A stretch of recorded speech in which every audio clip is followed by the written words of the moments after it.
Hi guys, Celestia here. Today I'm going to bring you part 3 of the story of Fig. We met a new character in the story, my girl Cecilia. And she's just sitting right here looking gorgeous. Here she is, my pretty girl. I love this girl. I love her as much as I love my Fig. So, sorry, I got out of shot there. As the title of this video suggests, this is meeting with the elders. Now I have the names of the elders written down here. We have Ryle, Gallon, and Maracas, which are all males, and Alwyn and Elfinor, who are females. And Elfinor is the oldest and the one with the biggest mouth. She is the one who sees conspiracies at every corner. She is the one who she doesn't trust anyone, including her chief. She doesn't trust for him to make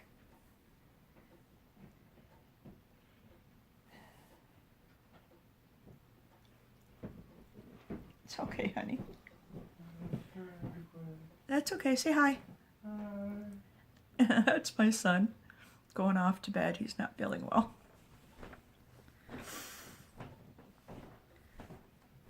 Falar, of course, knows that she doesn't trust him. She's quite a bit older, and she perhaps even thinks that she should be the one who's in charge, and makes that known at every opportunity. Fig finds out about this meeting and is horrified that they're going to throw this poor young woman literally almost out to the wolves again. It had been suggested that they just take her to the edge of the barrier and let her fend for herself. So she decides that she is going to make her way to the meeting. She wasn't asked, but as daughter of the chief and as the person who has been in the closest contact with Cecilia, she feels it's her duty to stand up for this young woman and tell them her findings. So she makes her way to the council chamber meeting. Elders council chamber. The guards at the door kind of give her a look like, uh-oh. And, of course, they just part ways. She is the chief's daughter. She doesn't storm in there and rant and rave and say, why wasn't I included in this? No. She wanted to. She thought about it. But she took a seat quietly at the back of the room. Her father acknowledged her. Alwyn, who is one of the elders, she's a female elder, she smiled at Fig.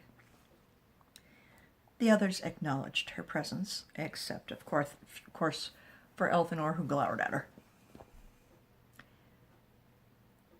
Fig could have done the inappropriate thing and glared back at her, but she did not. She decided to take the higher road and prove that she is the chief's daughter and that she is much better than her, even though Elfinor thinks that she should be in charge. She's not. Elfinor stands and demands from Falar to know what he is going to do about this problem.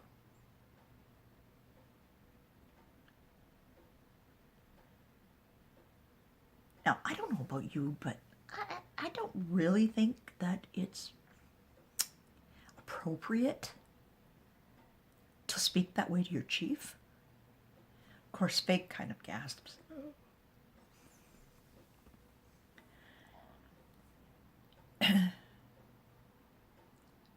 He said, we are going to take appropriate measures. And she says, what exactly does that mean? He does what I did, raises an eyebrow. He said, I am your chief. I suggest you remember that. He said, being an elder does not give you the right to disrespect me. I suggest you watch your mouth. Well, she of course backpedals and says, well, I'm sorry, but this has upset me. It's upset us all. And they're all like, so Flower asks each one of them, Ryu, are you upset by this? He says, not really. He says, I trust you. Alwyn, you? She says, no, Flower. She's like, I don't know enough about the situation to be able to make that kind of judgment. He says, Galan? He says, I have to agree with Alwyn. He's like, I really don't know enough about the situation. I haven't heard other than the distressing news that yes, there is a human. He's like, and yes, it is distressing, but he was like, I know that it will be dealt with appropriately. And he says, and what about you, Maracas? He says, I know that you and Elphanar are close. He says, how do you feel about this? And he said, well, he said, to be perfectly honest, he says, yes, it is upsetting. He said, we all know how humans see us and what light they see us. And Flower holds up his finger and he says, and exactly how is that? May I ask? He says, you know perfectly well. He says, no, I would like to hear from you. How is it that you think the humans see us?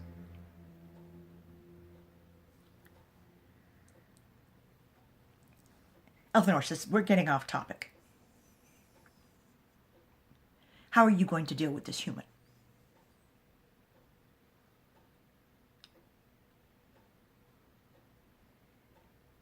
He says, Elphanor, I'm afraid I'm going to have to ask you to leave. He said, I have asked you not to disrespect me with the tone of your voice, with your accusation, with your demanding action to be taken when all of the information's not in. I am afraid I'm going to have to ask you to leave. So with great huff and puff, she gets up, storms out of the council chambers, and glowers at Fig on her way out. Ryo says, my chief, I'm afraid that was not smart. He said, I'm aware. He said, but neither is she.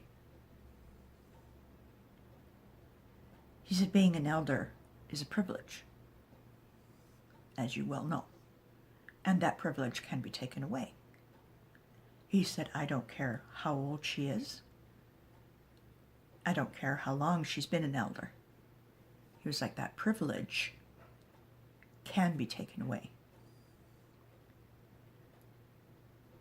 They all got feeling a little cowed.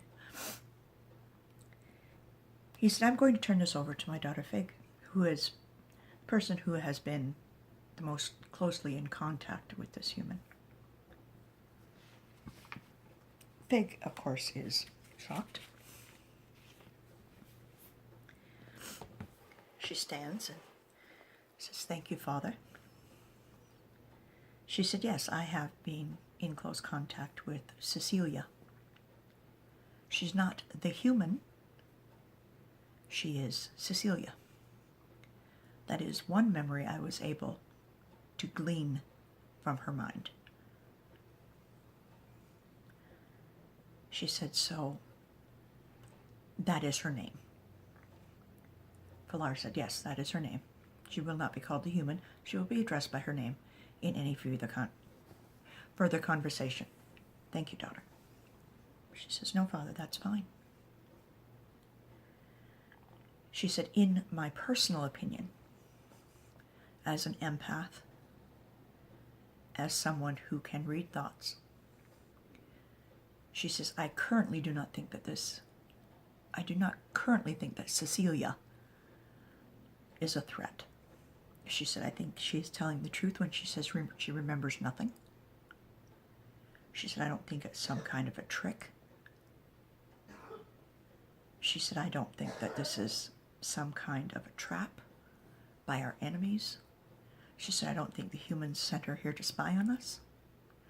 And if it turns out that I'm wrong, once her memory comes back, if we find out that she is here to spy, then she will be dealt with.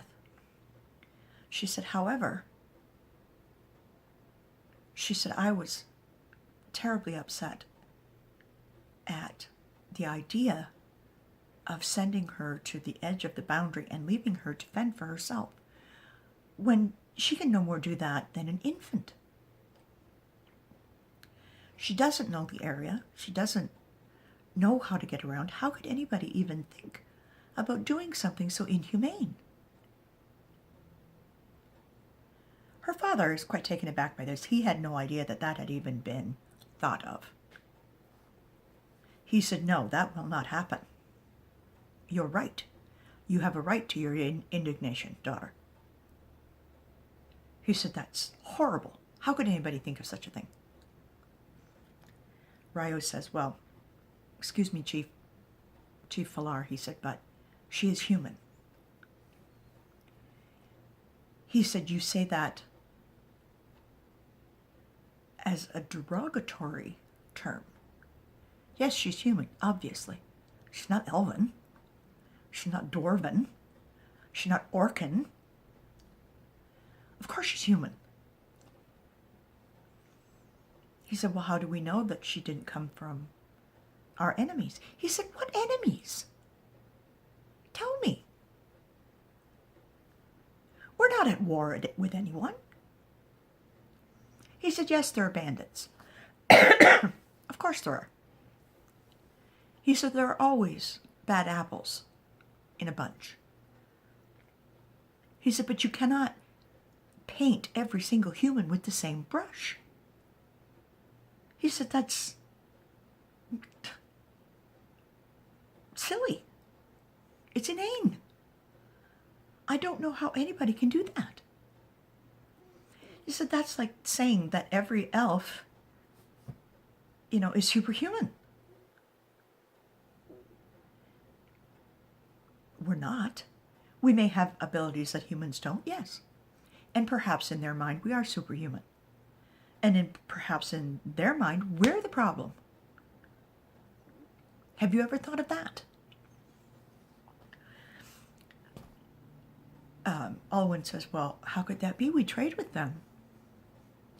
Alwyn is the youngest of the elders. And he said, it doesn't matter whether we trade with them or not, Alwyn.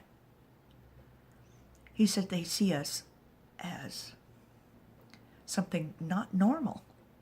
We don't look like them. We don't even speak like them. We do speak Elven, Elvish, whatever you want to call it. We don't speak common. We don't speak human. And he was like, in my opinion, and he said, and I am allowed to have it, he said, we are much more attractive than they are. He said, they feel intimidated by us. We're beautiful, we're tall and thin and, very handy with our hands. We craft beautiful things. He said, look at my wife, my mate. She did, not wife because she's not his wife. Look at my mate. How much is her jewelry sought after? And even by the humans, if you want to say it that way. He said, Ryo, your brother, who crafts some of the most beautiful elven weapons that I've ever seen, are his weapons not in demand by the humans? Ryo says, yes, of course they are. So he looks at Fig and he said, thank you, daughter. He said, you can go back to your charge. She said, yes, father. And she leaves. The meeting continues for a while. It's bantered back and forth. Elfinor is, of course, eavesdropping as Fig comes out.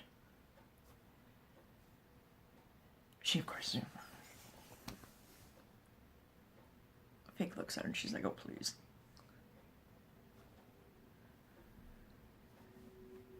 She said, you only have yourself to blame for not being in there and hearing what's going on. She said, oh, I can hear quite well, thank you. She said, how may I go back in and tell my father you're eavesdropping? She said, your position is tenuous as it is.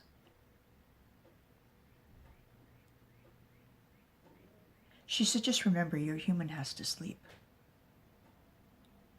Sometime. She leans forward and she says, is that a threat against Cecilia? Not the human. She has a name, Elthanor. Her name is Cecilia. Perhaps you should use it. Elthanor says, I'll never use the name.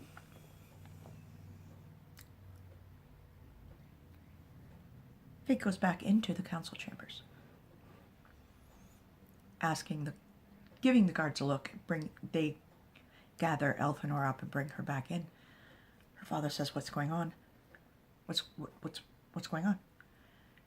She said, Father, Elthanor just made an accusation and a threat against Cecilia. She's like, and she has been eavesdropping since you asked her to leave.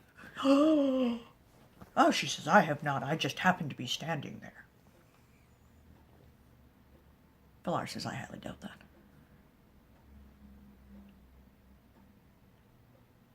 He says, I am sorry, Elthanor, he said, but I am stripping you of your title as elder. Someone will be replacing you.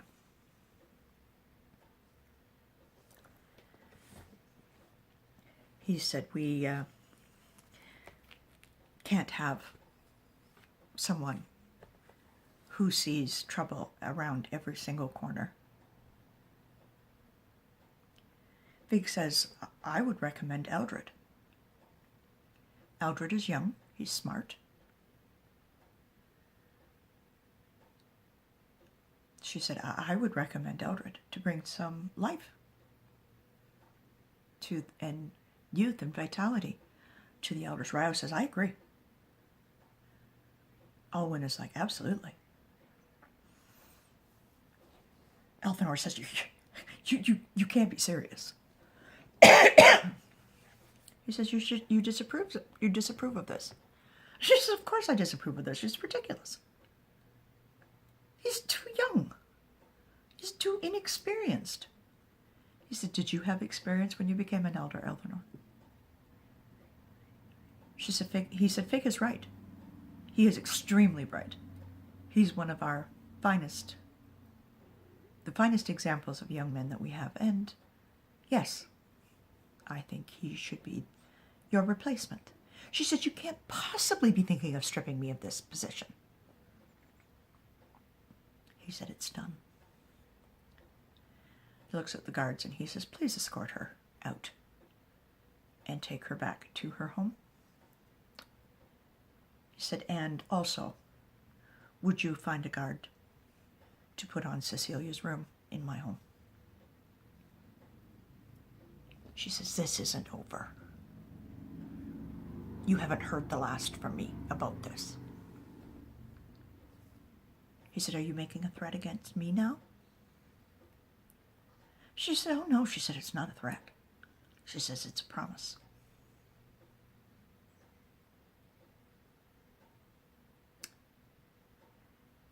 And that, my dear friends, is the end of part 3. What a witch. Talking that way to your chief. Talking that way to your chief's daughter. Like, where did she get off? I don't understand. So, as I said, that is the end of part 3. A little something something from me to you. I'm having so much fun bringing this to you guys. I can't even begin to tell you how much fun this is for me. I wanted to be a writer. My first grade teacher, I don't remember her name, it was a long time ago. She told my parents I was going to either be a writer, an actor, or a politician. So doing videos like this, I am sort of doing both of those first two. But politics is not my thing. Not at all. I don't really keep up with it unless it directly affects me. And the rest of it, it'll take care of itself. So until we meet each other again, stay calm and play with your dollies. I love you all.